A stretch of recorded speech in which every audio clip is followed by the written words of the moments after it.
Sebetulnya penulis kitab Ibrani ini juga mengutip ayat di Perjanjian Lama. Di Amsal 3 ayat 11 sampai 12 dikatakan, "Hai anakku, janganlah engkau menolak didikan Tuhan, dan janganlah engkau bosan akan peringatannya, karena Tuhan memberi ajaran kepada yang dikasihinya, seperti seorang ayah kepada anak yang disayangi." Nah, kalau seorang ayah mengasihi anaknya, menyayangi anaknya, apakah dia memberikan sakit penyakit kepada anaknya untuk mengajar?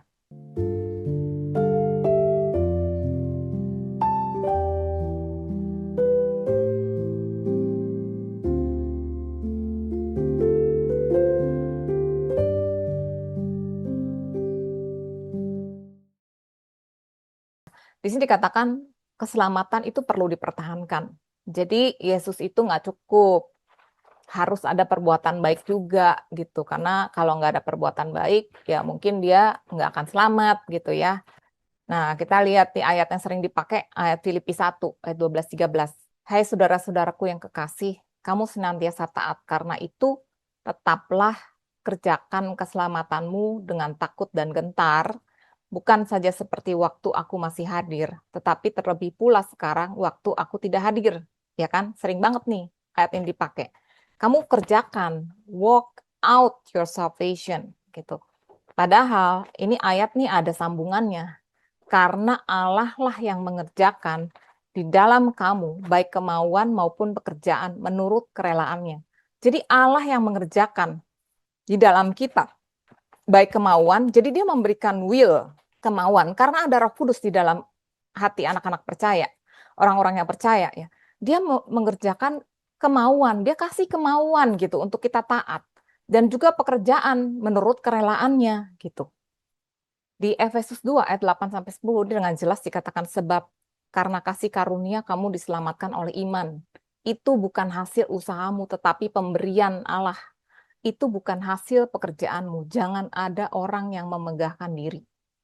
Jadi jangan sombong ya. Kita berpikir, oh gue nih udah mengerjakan segala macam, gue udah hidup kudus, nggak kayak orang itu tuh yang katanya Kristen tetapi pekerjaannya atau kelakuannya nggak jelas gitu ya. Jangan sombong, karena Tuhan sendiri mengatakan siapa yang meninggikan diri akan direndahkan, siapa yang merendahkan diri akan ditinggikan.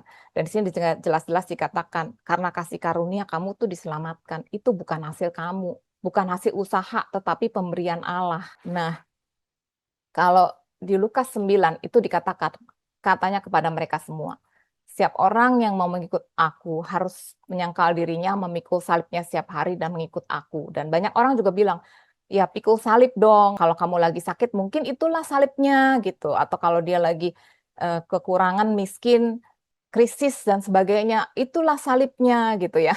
Padahal Tuhan Yesus juga sendiri bilang, pikulah kuk yang kupasang dan belajarlah padaku, karena aku lemah lembut dan rendah hati, dan jiwamu akan mendapat ketenangan, sebab kuk yang kupasang itu enak, dan bebanku pun ringan. Kalau dia katakan enak, ya enak. Kalau dibilang ringan, ya ringan gitu. Jadi seperti lembu gitu ya, kalau lembu muda itu lagi dilatih, itu dia akan dipasangkan dengan lembu yang tua. Tetapi sebetulnya lembu yang tua itu yang mengangkat bebannya. Si lembu muda itu cuma ngikutin aja gitu ya. Makanya kuknya itu enak, bebannya ringan. Jadi kalau orang pikul salib, ya itu Tuhan Yesus yang sudah memikul salib istilahnya. Jadi kita ngikutin aja Tuhan. Tuhan itu mau kemana ya kita ikutin gitu. Kemudian di Galatia 5, di sini malah dikatakan, karena itu berdirilah teguh dan jangan mau lagi dikenakan kuk perhambaan. Kamu jangan mau diperhamba ya.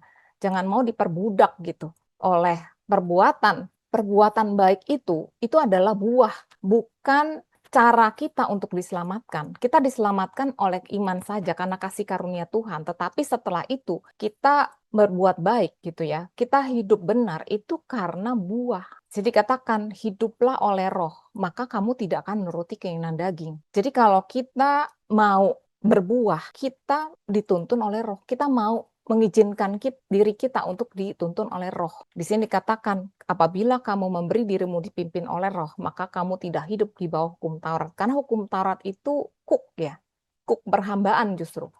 Kamu harus lakukan ini. Kalau kamu lakukan ini, kamu diberkati. Kamu tidak boleh lakukan itu. Kalau kamu lakukan itu, kamu dikutuk. Jadi itulah perhambaan. Tetapi kita tuh bukan hamba, kita bukan budak ya, kita anak. Kita anak-anak yang dituntun oleh Roh Tuhan sendiri gitu. Nah, di Galatia 3 ayat 26-27 dikatakan, sebab kamu semua adalah anak-anak Allah karena iman di dalam Yesus Kristus. Karena kamu semua yang dibaptis dalam Kristus telah mengenakan Kristus. Jadi kita yang udah beriman nih, kita udah punya Kristus, kita mengenakan Kristus gitu. Dia mengenakan kita jubah kebenarannya itu. Di Yohanes 7 ayat 38-39 dikatakan, barang siapa percaya kepadaku, pada Tuhan Yesus ya, seperti yang dikatakan oleh kitab suci, dari dalam hatinya akan mengalir aliran-aliran air hidup. Yang dimasukkannya ialah roh yang akan diterima oleh mereka yang percaya kepadanya. Jadi ketika kita percaya, kita punya Roh Kudus, dan Roh Kudus itu akan mengalirkan aliran air hidup, bukan aliran ketakutan atau aliran kematian ya. Nah, di Ibrani 8 ayat 10 di sini dikatakan, maka inilah perjanjian yang kuadakan dengan kaum Israel sudah waktu itu, demikian firman Tuhan. Aku akan menaruh hukumku dalam akal budi mereka dan menuliskannya dalam hati mereka. Maka aku akan menjadi Allah mereka dan mereka akan menjadi umatku. Bahkan ya kepada orang-orang Israel yang sebelumnya mereka punya perjanjian hukum Taurat. Itu Tuhan bilang, ada waktunya ya, ketika Tuhan Yesus datang, itu Tuhan mengadakan perjanjian yang baru. Jadi bukannya perjanjian hukum Taurat yang di luar hati, ini Tuhan sendiri menaruh hukumnya di dalam akal budi dan menuliskannya di dalam hati mereka. Maka aku menjadi Allah mereka, mereka akan menjadi umatku gitu ya. Nah, sekarang yang ketiga, dikatakan Tuhan itu menghajar anak-anaknya. Dia menghajar dengan sakit penyakit, dia menghajar dengan kecelakaan, dia mengajar dengan bencana. Jadi kalau orang sakit, dia kecelakaan atau dapat bencana, itu mungkin Tuhan lagi ngajar, lagi menghajar tuh anak-anaknya. Kita lihat ya, ayat yang sering dipakai di sini, Ibrani 12. Ini katakan, hai anakku, janganlah anggap enteng didikan Tuhan, dan janganlah putus asa apabila engkau diperingatkannya. Karena Tuhan menghajar orang yang dikasihinya, dan ia menyesah orang yang diakuinya sebagai anak. Memang tiap-tiap ganjaran, pada waktu ia diberikan tidak mendatangkan sukacita, tetapi duka cita. Tetapi kemudian ia menghasilkan buah kebenaran yang memberikan damai kepada mereka yang dilatih olehnya. Ini kan seperti seolah-olah kan, ya Tuhan tuh menghajar gitu kan. Kalau nggak dihajar ya itu berarti anak-anak gampang. Orang-orang di bumi aja, bapak-bapak gitu ya, orang tua tuh menghajar. Masa Tuhan nggak menghajar gitu ya. Nah, kita lihat kata-kata hajar atau didikan, itu adalah paideia. Kita udah pernah belajar ya, jenis-jenis anak gitu. Ada nepios, ada paidion, ada teknon, ada huios. Jadi ini mengajar anak-anak gitu ya. Kemudian dilatih, jejimnas menois. Sebetulnya penulis kitab Ibrani ini juga mengutip ayat di Perjanjian Lama. Di Amsal 3 ayat 11 sampai 12 dikatakan, "Hai anakku, janganlah engkau menolak didikan Tuhan dan janganlah engkau bosan akan peringatannya, karena Tuhan memberi ajaran kepada yang dikasihinya seperti seorang ayah kepada anak yang disayangi." Nah, kalau seorang ayah mengasihi anaknya, menyayangi anaknya, apakah dia memberikan sakit penyakit kepada anaknya untuk mengajar? Apakah dia memberikan bencana? Apakah dia memberikan kecelakaan? Coba aja kita pikir gitu. Manusia aja nggak akan tega kepada anak yang disayangi ketika mengajar. Apalagi Bapa yang di sorga gitu ya. Nah, kalau kita lihat kata paideia ini dalam bahasa Yunani, itu artinya pendidikan atau pelatihan. Jadi proses pengajaran, pembelajaran, dan penyampaian pengetahuan dan keterampilan. Pengasuhan atau pembinaan, yaitu membesarkan seorang anak, membentuk karakter, keinginan, dan hasrat mereka. Disiplin atau koreksi ya, mengimplikasikan aspek disiplin termasuk teguran atau koreksi untuk perbaikan moral. Kemudian juga pembentukan budaya. Jadi di Yunani kuno ini dilakukan untuk pengembangan warga negara. Jadi pembentukan budaya, kalau bahkan kayak kita yang misalnya masuk suatu perusahaan, saya juga kalau misalnya waktu beberapa perusahaan saya masuk itu biasanya ada yang namanya onboarding ya atau orientasi gitu. Itu tuh suatu proses untuk karyawan baru untuk supaya kita ngerti apa sih budaya perusahaan, Jadi kita tuh mengintegrasikan supaya budaya kita itu juga sejalan dengan budaya perusahaan. Jadi ini mirip juga gitu, ketika kita percaya, kita tahu Tuhan itu punya budaya gitu ya. Jadi Tuhan pengen anak-anaknya juga seperti dia gitu, masuk di dalam budaya yang seperti itu gitu. Tapi caranya gimana? Bukan dengan cara dipukul gitu ya, dengan cara dikasih sakit penyakit, dengan cara dikasih bencana gitu ya. Tuhan mengajar kita dengan firman-Nya, satu. Kedua, Tuhan mengajar kita dengan circumstances. Contohnya misalnya ya, ada yang kerja di suatu perusahaan tapi kok susah banget kayaknya ya untuk dapat promosi, atau mungkin bosnya tuh kok kayaknya demanding banget gitu, kayaknya aduh susah banget, kejem banget gitu ya. Aku percaya itu tuh Tuhan itu mau mengajar kita, karakter kita, supaya kita tuh nggak bergantung dengan kekuatan kita, tapi kita bergantung sama Tuhan. Kita mau dituntun sama Dia gitu. Kita mau merendahkan diri. Karena ketika kita merendahkan diri, Dia akan meninggikan kita gitu ya. Dan juga kata gegimnasmenois. Ini dalam bahasa Ibrani itu asal katanya adalah gumnazo, yang artinya melatih, berolahraga atau mendisiplinkan, merupakan asal dari kata gimnastik atau gimnasium. Kayak kalau atlet, itu atlet mau berlatih, itu kan dia bisa tuh bangun gitu ya. Tapi caranya bukan dengan misalnya dia terus jadi sakit berkepanjangan, atau ini adalah latihan gitu ya. Latihan karena we are trained for reigning gitu. Jadi kita kita tuh dilatih untuk kita bisa berkuasa, karena kita tuh akan, aku ya di Alkitab juga dikatakan kita tuh nanti akan memerintah malaikat. Nah, gimana caranya kita memerintah malaikat kalau kitanya sendiri misalnya karakternya juga masih nggak beres gitu kan, masih nggak disiplin gitu. Aku percaya itulah Tuhan mau mendidik kita, tapi Dia bukan mendidik dengan sesuatu yang Tuhan Yesus itu sudah selesaikan di atas kayu salib gitu. Tuhan Yesus sudah membayar untuk kesembuhan kita. Oleh bilur-bilurnya kita tuh udah sembuh. Kalau Tuhan Yesus itu udah kasih kita kesembuhan, nggak mungkin Bapak kasih kita sakit penyakit. Itu artinya Bapak dan anak bertentangan. Bagaimana bisa? Nggak mungkin. Bapak dan anak adalah satu gitu ya. Nah, di 2 Timotius 3 ayat 16-17 dikatakan, segala tulisan yang diilhamkan Allah memang bermanfaat untuk mengajar, untuk menyatakan kesalahan, untuk memperbaiki kelakuan, dan untuk mendidik orang dalam kebenaran. Di sini kata mendidik juga sama ya, paideia. Dengan demikian, tiap-tiap manusia kepunyaan Allah diperlengkapi untuk setiap perbuatan baik. Tuhan mau kita berbuat baik, betul. Tetapi satu, Dia tidak membuat perbuatan baik itu sebagai syarat untuk diselamatkan. Kedua, Dia tidak mengajar kita dengan sakit penyakit, dengan bencana, dengan apa yang Tuhan Yesus sudah selesaikan di atas kayu salib. Jadi itu ya. Jadi yang perlu kita perhatikan bahwa satu, Tuhan itu Dia mendidik iya, tapi Dia tidak menghukum. Karena apa? Tuhan Yesus itu sudah dihukum di atas kayu salib untuk setiap dosa. Nggak boleh. Bapa itu nggak boleh menghukum lagi untuk dosa manusia. Orang-orang yang percaya ya, yang kita di dalam Kristus. Tuhan Yesus itu udah bayar. Dia udah dihukum. Bapak nggak bisa menghukum kita lagi. Jadi di Roma 8 ayat 1 dikatakan, demikianlah sekarang tidak ada penghukuman bagi mereka yang dalam Kristus Yesus. Di Roma 5 ayat 8 sampai 9 dikatakan, akan tetapi Allah menunjukkan kasih-Nya kepada kita oleh karena Kristus telah mati untuk kita ketika kita masih berdosa. Ketika kita masih berdosa aja kita udah diperdamaikan. Kristus itu udah datang untuk mati.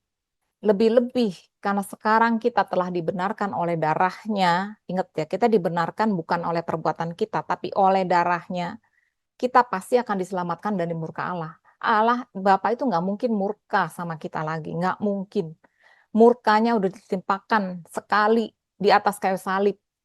Sampai Tuhan Yesus itu berseru, Eli, Eli, lama sabachthani, mengapa engkau meninggalkan aku? Karena murka Allah yang begitu hebatnya gitu ya, sampai Bapa itu harus memalingkan wajahnya dan meninggalkan Yesus gitu. Jadi nggak mungkin kita sekarang itu dimurkai lagi.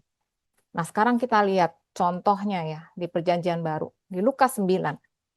Di sini ketika Tuhan Yesus dengan murid-muridnya ya, Yakobus dan Yohanes itu jalan dari Galilea mau ke Yerusalem ya, lewat Samaria. Di sini dikatakan orang-orang Samaria itu nggak mau terima dia karena perjalanannya menuju Yerusalem.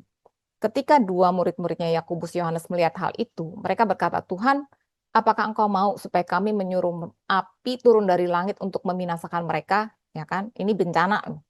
Akan tetapi iya, Tuhan Yesus berpaling dan menegur mereka. Lalu mereka pergi ke desa yang lain.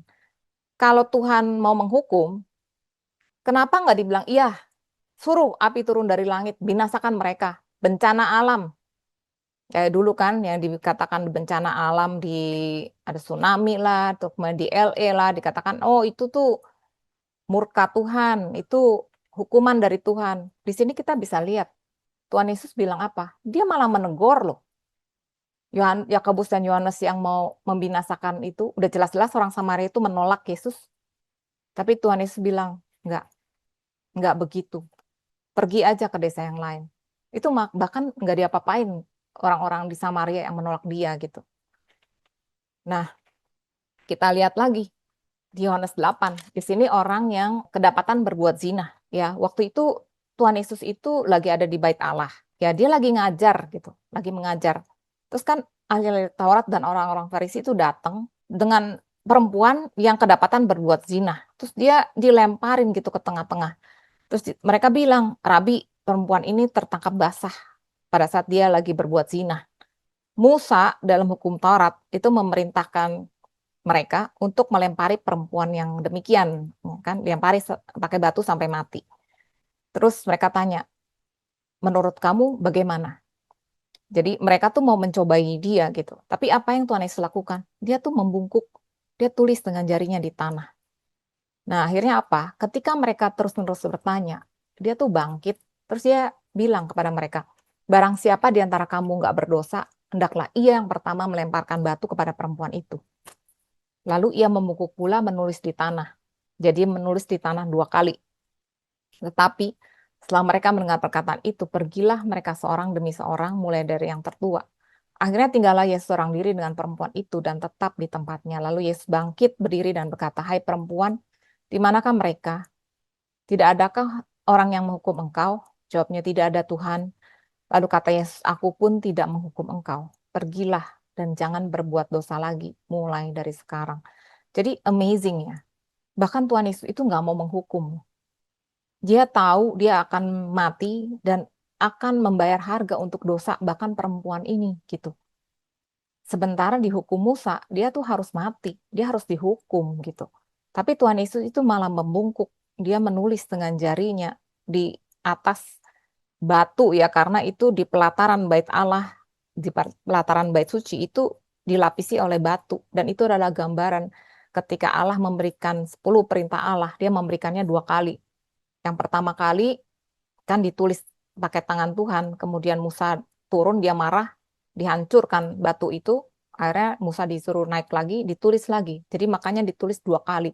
Di sini Tuhan Yesus mau bilang ke ahli-ahli Farisi, orang-orang Farisi dan ahli-ahli Taurat, kamu mau mencoba menghukum dengan hukum Taurat, aku yang membuat hukum Taurat. Kamu nggak tahu, aku yang menulis hukum Taurat itu. Dan aku tidak menghukum perempuan ini. Kemudian dikatakan, pergi, jangan berbuat dosa lagi. Jadi ketika orang itu mengerti bahwa dia tuh diampuni, ketika itulah dia bisa pergi dan tidak berbuat dosa lagi, ya, karena kasihnya. Lihat, segala yang dipunyai itu ada dalam kuasamu. Nah, apakah artinya Tuhan itu mengizinkan penderitaan Ayub? Ya, ini mungkin 99% orang Kristen berpikiran seperti itu. Tapi kita mesti lihat konteksnya ya. Jadi sangat penting ketika kita baca Bible, kita lihat konteksnya. Dan kita juga mengerti keseluruhan firman Tuhan itu sebenarnya intinya apa sih gitu ya. Halo semuanya, salam sejahtera dan semoga semua dalam keadaan sehat. Selamat berjumpa dalam Grace for Indonesia. Nama saya Rita. Saya dan teman-teman adalah bagian dari kelompok sel yang bernama Sola Gracia Life Group. Kalau kalian punya pertanyaan seputar topik yang kami bahas, atau ada topik menarik yang ingin kami bahas dalam pertemuan selanjutnya, ataupun kalian memiliki prayer request untuk didoakan, silakan masukkan dalam komen. Kami berharap apa yang kami sharingkan bisa memberikan semangat dan pengharapan, karena kita punya Tuhan yang luar biasa. Kalau video ini memberkati kalian, tolong di like, subscribe, dan di share, supaya menjadi berkat juga buat banyak orang.